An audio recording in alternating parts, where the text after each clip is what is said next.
hello students आजर क्लासत आमी पढ़िम question number 1 और 2 number question तो सो क्वेश्चन नंबर 1 তো আমাক দিয়া আছে ইউক্লিডৰ বিভাজন কলন বিধি ব্যৱহাৰ কৰি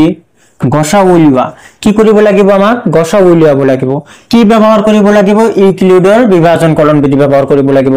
ইউক্লিডৰ বিভাজন কলন বিধিটো ব্যৱহাৰ কৰি কি কৰিব লাগিব গসা উলিয়াব লাগিব সো এই ইউক্লিডৰ বিভাজন কলন বিধি বাকি একো নহয় ইয়াৰ আগৰ ভিডিওতে আমি ডিসকাস কৰিছো যে আমি যেটো ভাজ্য ইকুয়াল ভাজক পূরণ ভাগফল প্লাস ভাগহেক বা বাকি বুলি কও এটার নামে কি বিভাজন কলন বিধি এটাই কি ইউক্লিডৰ বিভাজন কলন বিধি ইয়াত জাস্ট কি কৰিছে ভাজ্যৰ ঠাইত a ব্যৱহাৰ কৰা হৈছে ভাজকৰ ঠাইত b ব্যৱহাৰ কৰা হৈছে আৰু ভাগফলৰ ঠাইত q ব্যৱহাৰ কৰা হৈছে আৰু বাকি বা ভাগহেক মানে কি r ৰ দ্বাৰা বুজোৱা হৈছে এই বস্তুটোৰ নামে কি ইউক্লিডৰ বিভাজন কলন বিধি সো আমি এই বিভাজন কলন বিধিটো ব্যবহাৰ কৰি আমি কি কৰিম এই সংখ্যা দুটাৰ আমি গসা উলিয়াম সো কেনেকৈ উলিয়াম তাৰ কাৰণে ইয়াত যেহেতু দুটা সংখ্যা আমাক দিয়া আছে প্ৰথমত আমি কি কৰিম এই সংখ্যা দুটাৰ পৰা সৰু সংখ্যা আৰু ডাঙৰ সংখ্যাটো আমি চিনাক্ত কৰিম এক নম্বৰ স্টেপ আমাৰ কাম কি যে কোনটো ডাঙৰ সংখ্যা 382220 টো ডাঙৰ কাতকৈ ডাঙৰ আমাৰ 196 জতকৈ ডাঙৰ হলে নাই এনেকা আমাৰ কোনটো সৰু কোনটো ডাঙৰ আমাৰ বাছনি কৰি লব লাগিব তাৰ পিছত আমি কি কৰিম আমি ভাগ কৰি দিম তাক ভাগ কৰিম ডাঙৰ সংখ্যাটোক আমি ভাগ কৰিম সৰু সংখ্যাটোৰ দ্বাৰা অবিয়াসলি কি কৰিব লাগিব সৰুটোৰ দ্বাৰা ভাগ কৰিব লাগিব সো আমি ভাগ কৰি দিম আৰু ভাগ কৰিকে সাইডত আমি ৰাখ কৰিম সো ভিতৰত কি লিখিব লাগিব 38220 ডাঙৰ সংখ্যাটো সদায় ভিতৰত লিখিব লাগে আৰু বাহিৰত কি হ'ব আমাৰ 196 এই ভিতৰৰটোৰ নাম কি ভাজ্য আৰু বাহিৰৰটোৰ নাম কি ভাজক সো আমি কি কৰিম এতিয়া ভাগ কৰি দিম ইয়াত যেহেতু 196 আৰু এটো কি এটা ডাঙৰ সংখ্যা হয় নাই গতিকে আমি ডাঙৰখিনি একেবাৰে ভাগ নকৰো আমি প্ৰথমৰ তিনিটা সংখ্যা কনসিডাৰ কৰিম 196 382 ভিতৰত কিমান বাৰ ভাগ যাব এটা অনুমান কৰা ইয়াত আমাৰ ভাগ যাব কিমান বাৰ 1 বাৰ হল 1 বাৰ ভাগ গলে কিমান হ'ব 1 আৰু 96 পূৰণ কৰিলে আমাৰ 196 এ হ'ব এতিয়া মাইনাস কৰি দিয়া ইয়াত হল আমাৰ কি 12 ৰ পৰা 6 গলে কিমান থাকিব আমাৰ 6 এ থাকিব আৰু এটো কিমান হ'ব 17 - 9 তাৰ মানে আমাৰ কি থাকিব 8 থাকিব হয়না তাৰ পিছত আমাৰ ইয়াত থাকিব কি 2 - 1 মানে 1 তাৰ মানে 186 আমাৰ বাকি থাকিব এতিয়া আমি কি কৰিম আকৌ ভাগ কৰি দিম এই 186 এতিয়া আমি কি কৰিম এই 2 টো নমাই লহিম এই তিনিটা কাম আমাৰ হৈ গৈছিল 2 এটা বাকি আছিল নহয় 2 এটা নমাই লহিম এটা এটাকে নমাম আমি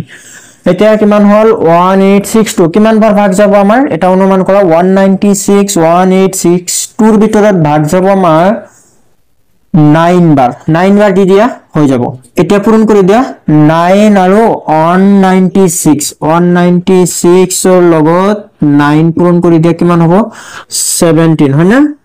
that means ইয়াতে লিখিব লাগিব কি আমাৰ 76 4 হল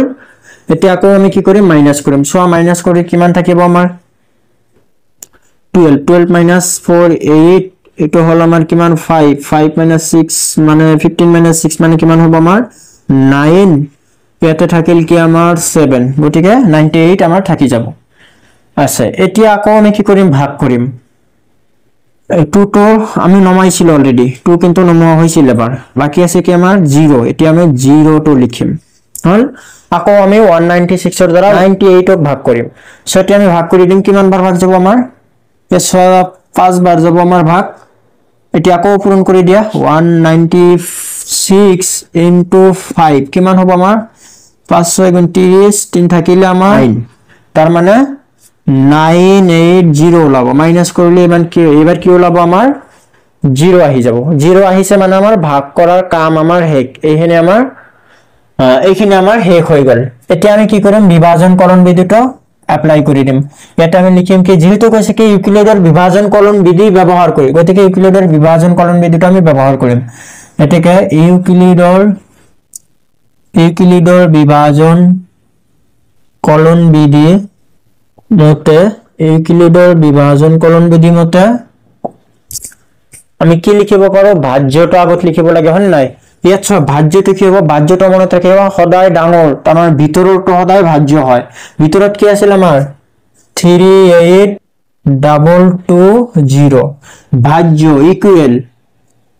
ভাজক ভাজকটো মনত ৰাখিবা যাৰ দ্বাৰা ভাগ কৰা হয় কাৰ দ্বাৰা ভাগ কৰা হৈছিল 196 ৰ দ্বাৰা গতিকে এটো কি আমাৰ ভাজক 196 পূৰণ ভাগফলটো আমাৰ কিমান ওলাইছিল 195 ওলাইছিল প্লাস কিমান বাকি আমাৰ কিমান থাকি গল ভাগ একটো 0 থাকি গল বুজি পালা তো আমি কি কৰিম এতিয়া চোৱা আমাৰ ভাগ একটো যেহেতু 0 ওলাই গৈছে আৰু আমাৰ ভাগ কৰিব নালাগে তাৰ মানে ডাইৰেক্ট 0 ওলাইছে এটা লাইনতে আমাৰ 0 আহি গৈছে এতিয়া 0 যে আহিছে আমি কাৰ দ্বাৰা ভাগ কৰাৰ সময়ত 0 ওলাইছে কাৰ দ্বাৰা ভাগ কৰিছিল আমি 196 ৰ দ্বাৰা ভাগ কৰিছিল সেই সময়ত কি ওলাইছে আমাৰ 0 ওলাইছে তাৰ মানে এই সংখ্যা দুটা আমাৰ গসাউ কি হ'ব 196 হ'ব বুজি পালা কথাটো তাৰ মানে যেটো সময়ত ভাগ একটো আমাৰ 0 ওলাব সেই সময়ত আমি কাৰ দ্বাৰা ভাগ কৰিছিল হেটোই কি আমাৰ গসাউ বুজি পালা তেনেহলে আমাৰ গসাউটো কি হ'ব যে গসাউ কাৰ গসাউ উলিয়াইছো 196 আৰু